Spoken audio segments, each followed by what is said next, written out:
Welcome back everyone to the Gin's Treasure. Today I was looking at some of the videos I've recently done with the new style, and then I came across this very tiny, very thin Dumortierite crystal. And I was thinking, I haven't really done any videos on tiny crystals, and with this new style I think I could turn a pretty nice pendant. So to begin, what we're gonna do is place two 20 gauge copper wires, lay them one on top of the other, and then we're gonna have three separate little strands of 24 gauge copper wire. And with one of the 24 gauge wires, we're just gonna wrap a few bands right around the middle of the two 20 gauge wires, and we're just gonna wrap it to completion using up the entirety of this 24 gauge wire.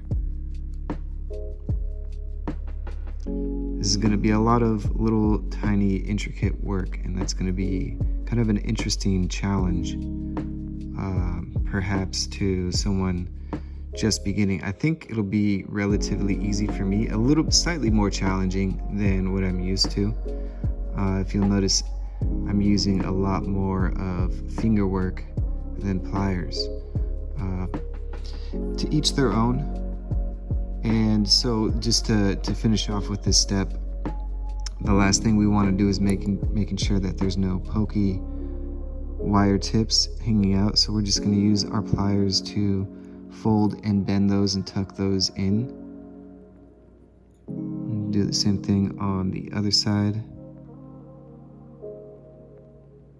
And then also just kind of squeezing and smashing the flat part of the pliers.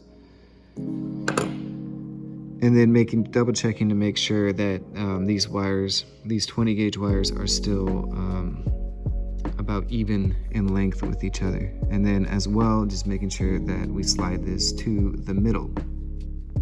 And then from here, what we're gonna do is bend the wires up and down, or another way to think of it would be that you're bending them out to the left and to the right. And then from there, what we're gonna do is just place that crystal right down there in the middle, and have it so that it's kind of creates a square with all four corners, and the crystal is just wedged in between. Now here, I can leave it up to you to do your own unique design, but for me, I'll keep it a little bit simple. And what I'll do is just cross these two wires over, and then bend them back outwards. Bend that one a little bit more. And then from there, we'll bend the original bend, folding it back inwards a little bit more. So that way it kind of creates this, I can't think of the name of that shape, but it kind of looks like the butt end of a rocket, like a rocket ship or something. And we'll just do the same thing to the other side here. So first thing we start out with is crossing the wires over,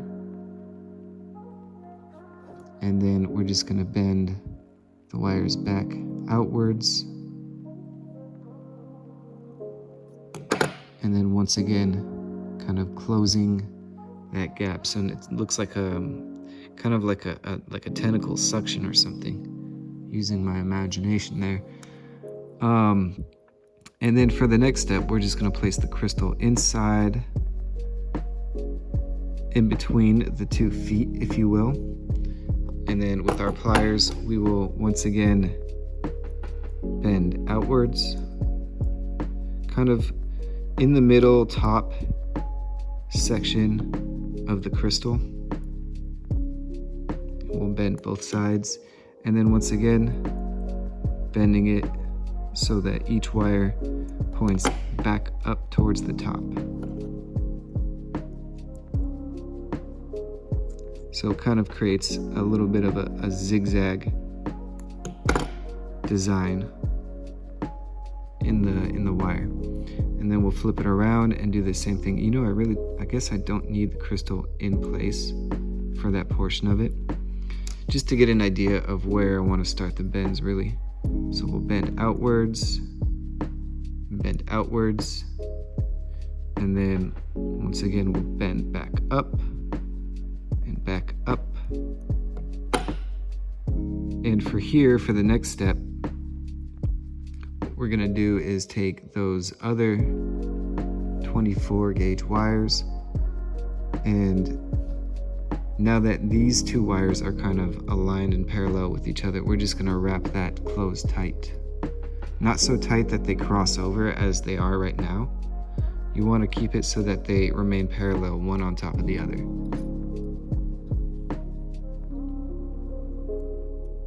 So to begin, I like to start with kind of a shorter end of the 24 gauge wire at the bottom, because when you're working downwards towards the bottom, and by bottom I mean towards the left end here, it's a little bit more difficult because these back wires are kind of in your way. So I like to keep that the shorter end, so it's kind of less work working around those back wires.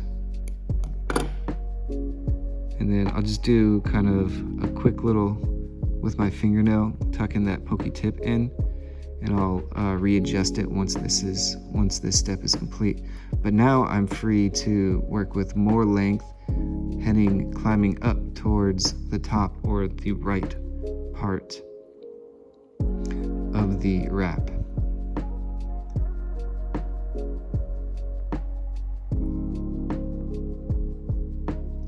And then for the next step, I'm just gonna take the pliers. There's a flat part of the pliers, which I'm gonna use to just pinch and clamp down to kind of keep those two wires from crossing,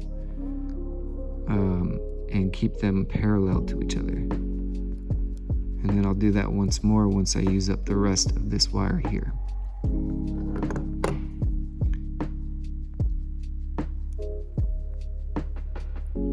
It also helps to kind of fold in any pokey tips that are hanging out there. Making sure that those are rolled in and tucked in. All right, so we've got one side down, and I want to see how the crystal fits, making sure that it does still in fact fit, which is kind of tight. Oh, because I had it the crisscross way.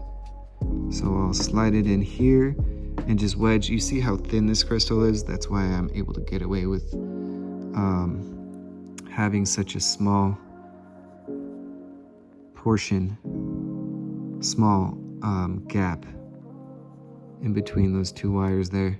And then I can see that these wires that I've wrapped up here, they kind of naturally want to cross and twist. So I'll just, with my pliers once more, just flatten that out real quick, and then slide those bands that have tied those two ends together, slide them back down to where that bend is.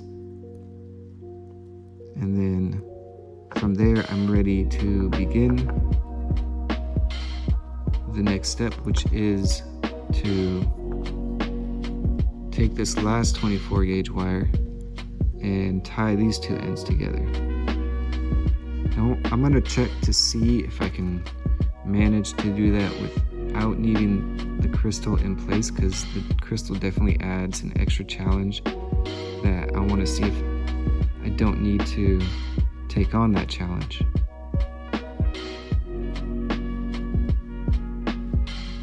And then kind of with my fingernails doing the best I can to tuck away that pokey tip. And then now I'm free to just simply wrap up towards the top with less obstacles in my way. And then also keeping in mind, you see how they kind of crossed over there, so I caught that in time, managed to flip them back over to their proper sides. And I'll just go ahead and pinch and flatten that down so that hopefully it doesn't really become a problem. In fact, I'll just keep the pliers pinched down there like a grip.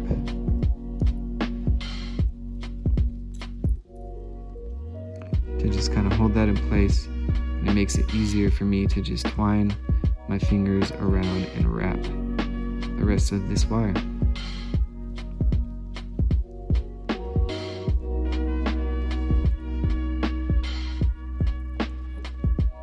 And then final step is to just make sure that pokey tip is curled inwards, not poking out. Tuck all these in together. And then there's a little pokey wire right there as well, so I'm just gonna gently squeeze that one inwards. And then now I'm ready to finally insert for the last time the crystal right there in between. Everything looks like it's fitting snug. I'm testing the sides to make sure that the crystal won't slip through loose on the sides. And then wire poked me.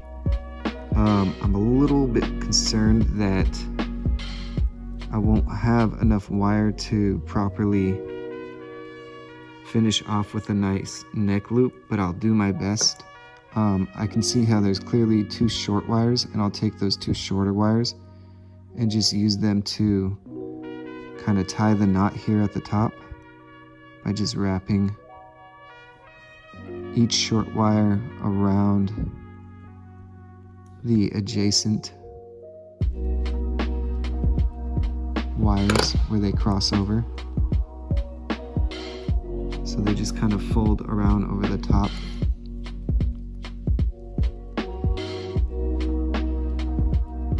And then also just do my best to make sure that those tips are not poking out. And then finally what I'll do is just a very short little nub, 90-degree nub. And then from there, wrapping in the opposite direction around the round part of the fingers, of the plier finger. And I'll only have enough for one time. Usually I like to loop around a few times to kind of make the wraps, that loop sturdy. But I only have enough wire to do it one time, which is okay. And then finally, just testing and making sure that there's no pokey tips here at the top, that all the tips are curled and folded inwards. Because who wants to wear a necklace if it's going to be poking you all the time every time you wear it? Nobody, that's who. So once I've secured all those tips there,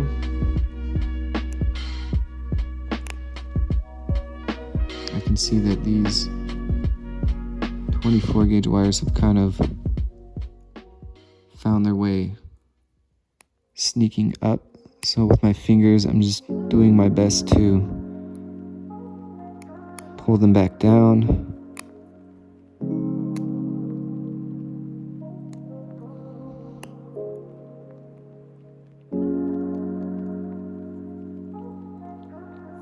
Looks like that's as good as it will get for now. And then that will also give me a little bit more room to kind of tighten up those curls as well.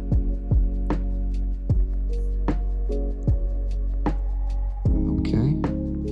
And then finally is to just twist that earring loop so that it's aligned, so that way the lace comes through this way as opposed to front and back. That crystal is a little bit loose.